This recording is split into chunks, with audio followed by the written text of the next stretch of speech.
Hey y'all, I'm off today, finally.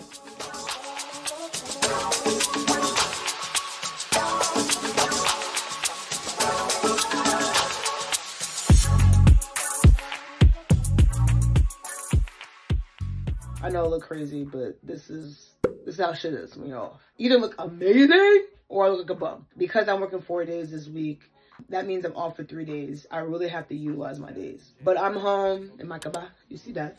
But it's kind of cold, so let me have my robe here. It was super hot in New York last week, 80 degrees. Now it's fucking 50. To back wearing my damn North Face. It's cold out here. I probably didn't have to wear it, but that's the only jacket that I have that I brought, which is why in 2 weeks I have to go back to Atlanta literally for like 24 hours because that's all I could fit in my freaking schedule. Generally speaking, most schedules or most contracts, unless you're working in a clinic or you're an OR nurse, you're either doing a 3-day contract or you're doing a 4-day contract. I'm doing a 4-day contract. Most times, as a traveler, in my experience, I've been able to self-schedule. And even when I wasn't able to self-schedule, I would still put in my schedule that I would want. And then, you know, they would move me around or adjust me in accordance with their need, with the need of the particular unit I was working on, which is fine. I'm a traveler. That's why I'm here. I'm here to help you out. In this particular contract, they have literally scheduled me for the full 13 weeks, which I always said I would never do. But because I was in a crunch, and I really wanted to start working early, I took it. But what they did tell me is because we are scheduling you, you can make sure to put in ROs, which are request off days, so that you're not scheduled. And I had to make sure that was like in my contract. Like for instance, I knew there were most travelers, like they want to put you on a holiday, especially Memorial. Ooh, nobody wants to work Memorial. So I made sure in my contract that I was off Memorial, the weekend and the day. Oh, but of course, you know, they put me for the very next day. Because if you call out that day, you get in trouble after a holiday, generally speaking. I like to stack my days. I like to work back to back. 4 days, not all the time, but not everybody likes to do that because you are working 12 hours. And then you have to make sure you get home and you get enough rest to come back into work. Being here in New York is a little different. It's like an hour, sometimes an hour and a half commute. And my dad always told me your work day, you have to include your commute hours. So like generally speaking, I work 12-hour shift, but my commute ends up taking up like 2-3 hours of my day. Essentially, that's about 14-15 hour days. But when you're doing back to back like that, it could be very taxing on your body. Last week, I worked 6 days. This particular hospital would consider the weekends Friday and Saturday. The weekday starts on Sunday. So I literally worked Sunday, Monday, Tuesday, was off Wednesday, then I worked Thursday, Friday, Saturday, Monday. So I've been working a lot of overtime to make up for the fact that I haven't been working, but also too, like, I don't want to get burnt out. Life has been lifing. My uncle passed away, went to a funeral. I didn't start my job. It just was been a lot. And even my birthday passed and my birthday was coming up. But like, I was not, to be honest, in the birthday spirits. Honestly, I didn't plan on having a huge birthday anyway.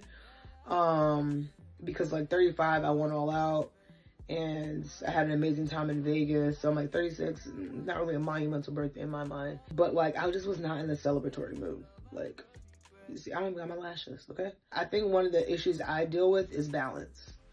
Because I work so hard and the days that I'm off, I'm using those days to recover, but like I want to be able to enjoy my life and also work hard in the fruits of that labor. And so, especially as a nurse, it can be very hard to get caught up, especially with the travel nurse money or whatever. But at the end of the day, you know, I want a family. I want to get married. And I can't do that working in a hospital. I mean, there's doctors, but doctors be f***ing all the nurses. Oh! Okay?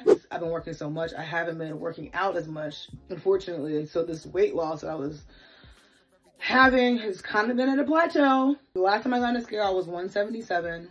My general weight that I like to be at, that I feel comfortable, is like 165, 170. I'm just not in shape. And it just comes from not being as consistent. Went to Barry's last week. It was a fucking shit show. Thank God the girls in the class, they weren't as athletic as they normally are. So anyway, I'm working out twice today. I'm also getting my hair done Friday.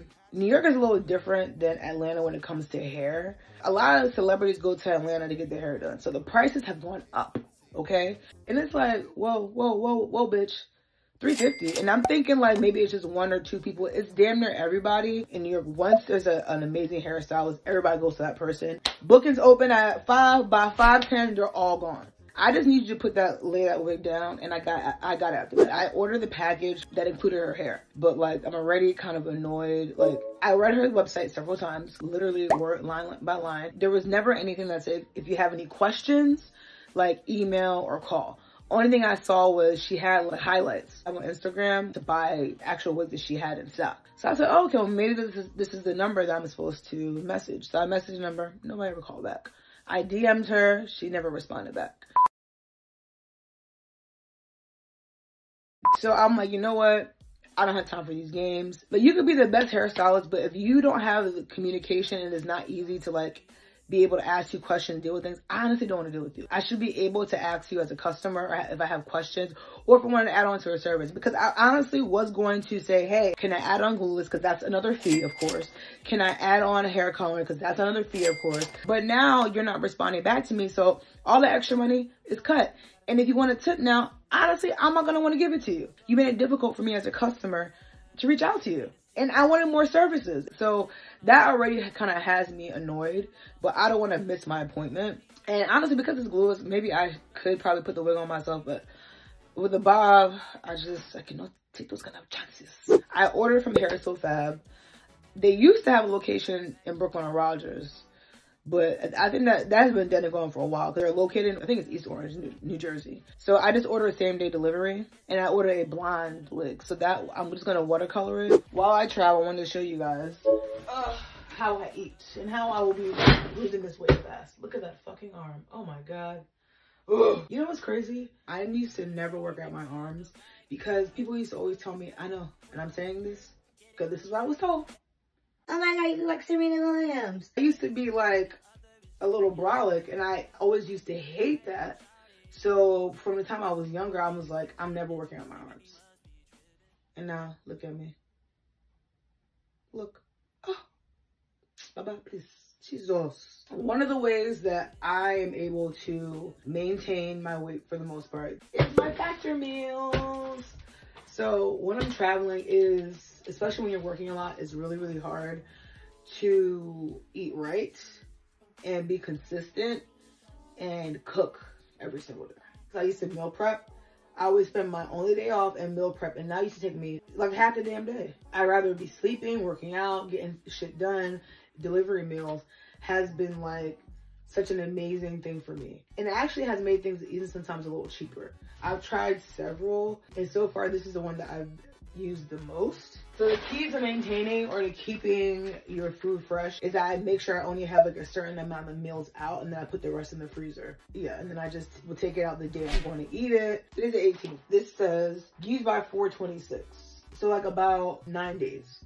Oh, I got some good stuff, y'all. Hold on now. So typically I get 10 meals and I order every week. They have a menu, but you can always edit the menu to what you want it to be. I'm on a keto menu or keto plan, but I can always get something else that I want and change out the meals. Honestly, keto is the fastest way for me to lose weight. You have to keep your carb intake, I think it's 20 to 40 grams. So I really do pay attention to how much carbohydrates are in my meals. And typically the meals tend to be like from $10 to maybe $14. For me, that lasts for about a week. This is fajita spiced shrimp and filet mignon. I'm telling y'all, these meals are actually freaking good. Baby, the shrimp meals always be on point. I think this meal was probably like $14.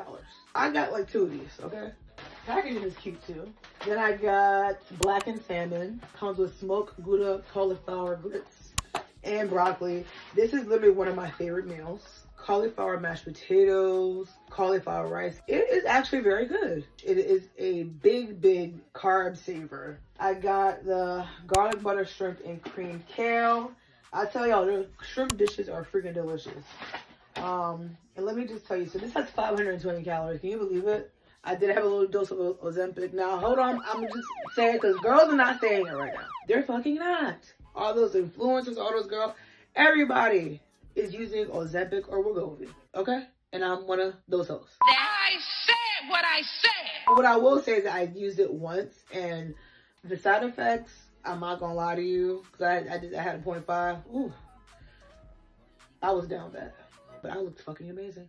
I know how to lose weight, but I wanted the weight gone fast and I was going somewhere. So that's why I took it. Wegovy and Ozempic are for diabetics, but also is for weight loss. People don't realize is that those are fast fixes, but they don't last. Just like a diet doesn't last. It has to be a lifestyle. I like to be toned. Like, where's the musculature? Okay, I don't look like I ran track. You ran track? A little bit, like a few years ago. Like, I mean, that was high school. Like, that's the vibe I'm trying to get. Small waist, big ass thighs. That's always a look for me. I don't know about anybody else. It's a fad for these people.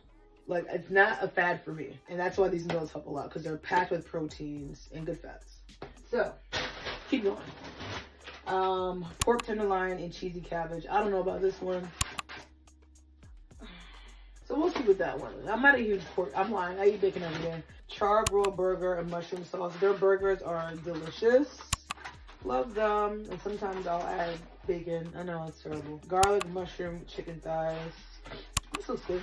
Creamy chicken parmesan, which I've had before. In totality, I have 1, 2, 3, 4, 5, 6, 7, 8, 9.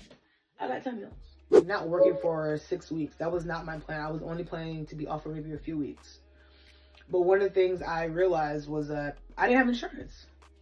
Because once my contract was up, I didn't have insurance. I followed Morgan. She's a nursing influencer on Instagram, and a nurse practitioner, sorry. And she said one of the best decisions she ever made was getting private insurance. As much as like I hated not being in the financial position that I really wanted to be, it also taught me a lot. It showed me some things. And you know, like, girl, you are never gonna be in this position again. I have had a terrible work week last week. I was on this unit, this colorectal unit. It was just crazy. One of the things I don't like was, especially older women, they think because you're younger, like you gotta take certain shit and they could just do whatever they want. Like, baby, I ain't new to this, I'm true to this. At this particular hospital, the shift starts at 7:30. So I always get to work early for the most part. It gives me time to eat my breakfast and to look up patients, because I float. Nurses will just come and try to give you a report. Excuse me, no. I don't like doing blind reports, especially with nurses that I don't know. Because they will give you anything, and next thing you know, you walk into some bullshit, and your day is terrible. So this nurse is trying to like push me around and rush me. It says, I'm not gonna be rushed. Mind you, I got here on time. It was her 3rd day, and she was trying to get back home to sleep so that she could come back to work. I came in, I was actually a few minutes early, and she was like, oh, I have 2 patients for you. I said, okay, all right. I come out, start to try to get things up, and she's coming over to me, and I said, can I look at my patients up, get my computer up so I could, because I just had got my assignment set now. She said, okay, but I can tell she had a little attitude, like, bitch, slow the fuck down. Then sometimes, like in between shifts, you'll have people come with new machines or equipment. They want to do like an in-service. So we all had to do it in service. So she wanted to give me a report. The nursing manager who was right there was like, oh no, everybody, y'all go do the in-service for that new bladder scanner. So am I going to tell the manager, no, I'm not going to do the in-service because you want to give me a report? No, I'm not, because you got to do it too. Do the in-service. Come back to my desk.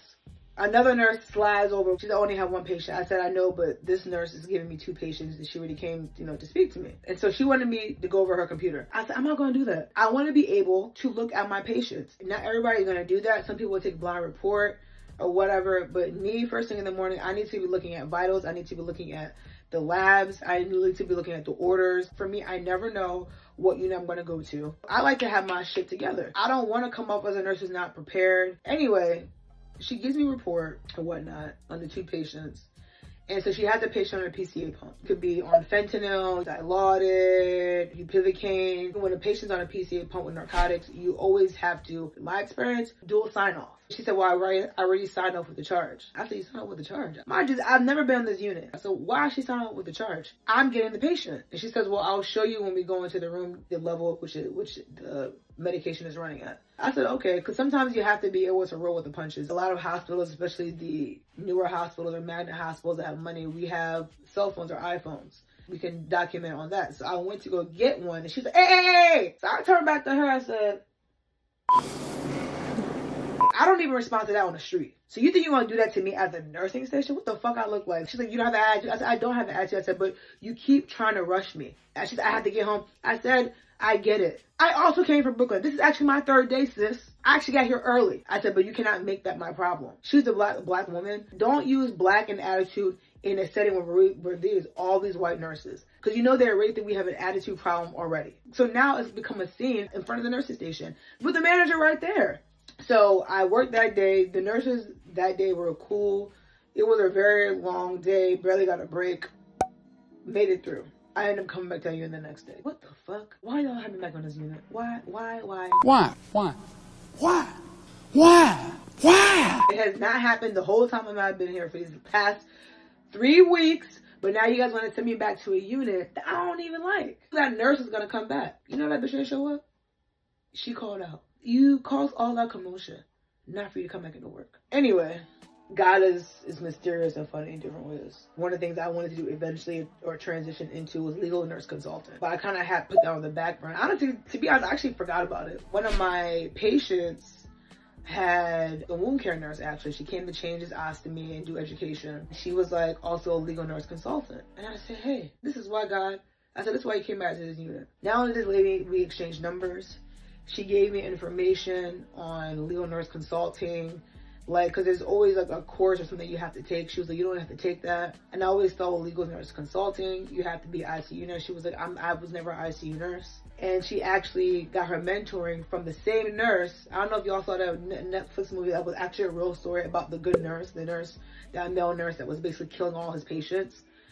The nurse that she got mentoring from was actual legal nurse consultant on that case. Ha! This is it. One thing I have realized, that if God don't do it, it just won't get done. I feel like God wanted me to come back on his unit to meet this lady, to pursue this other source of income. Doctors do play God. So there are a lot of unfortunate things that do happen, and doctors protect doctors, and the hospitals protect doctors as well. That's why you have to have, and I always say, especially as a traveling nurse, make sure you have your malpractice insurance. I have NSO. That is very, very important. They will always put it on the nurse. They will always put it on the nurse. They will always put it on the nurse. So make sure your notes is on point, and make sure you have your malpractice insurance. I don't like to be, I guess, filmed or seen when I'm not my best. But at the same time, I wouldn't be being real. Like last week, I wanted to show y'all a video.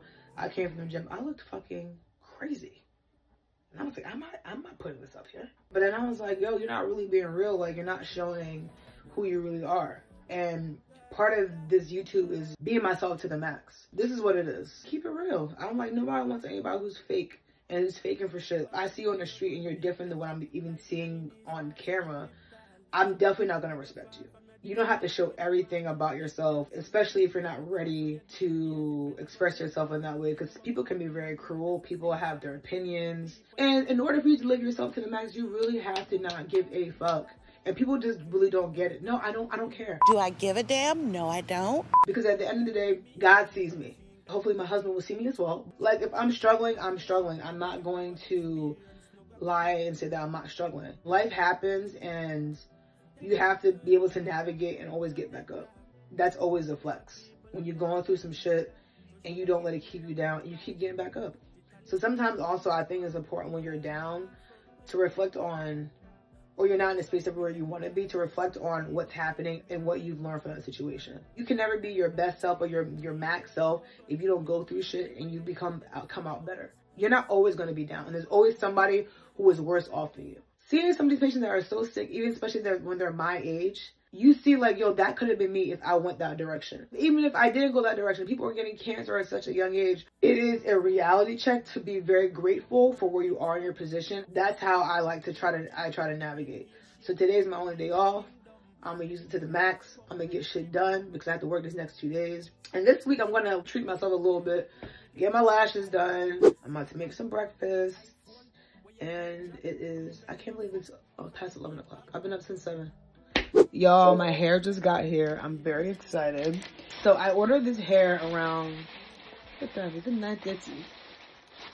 And this was delivered. $50.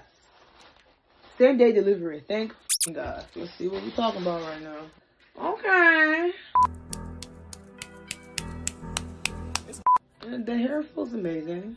It actually feels really soft for blonde hair. 180 density, 13 by 4, and it's straight. I would normally honestly do full body or frontal, but I'm like, it's about, you're only wearing it one way.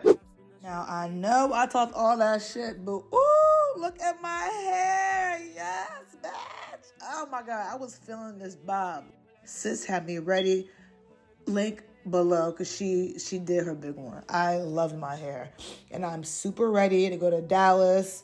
I'm going for Tiffany Montgomery's Millionaires Conference. And baby, this haircut, this bob screams business. I know after this week, my life will never be the same. Stiff wear.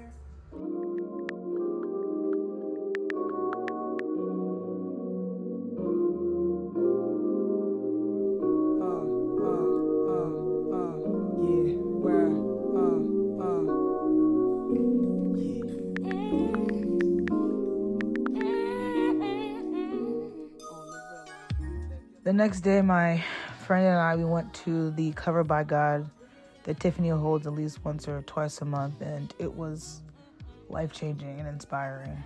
Prior to, I participated in Tiffany's corporate fast that she holds at the beginning of every month. During this fast, one of her prayer points was praying against untimely death for you and your family and friends. And I always regret that I never included KK in my prayer. And now I wasn't even sure if I should go to the conference. It was literally 3 days later.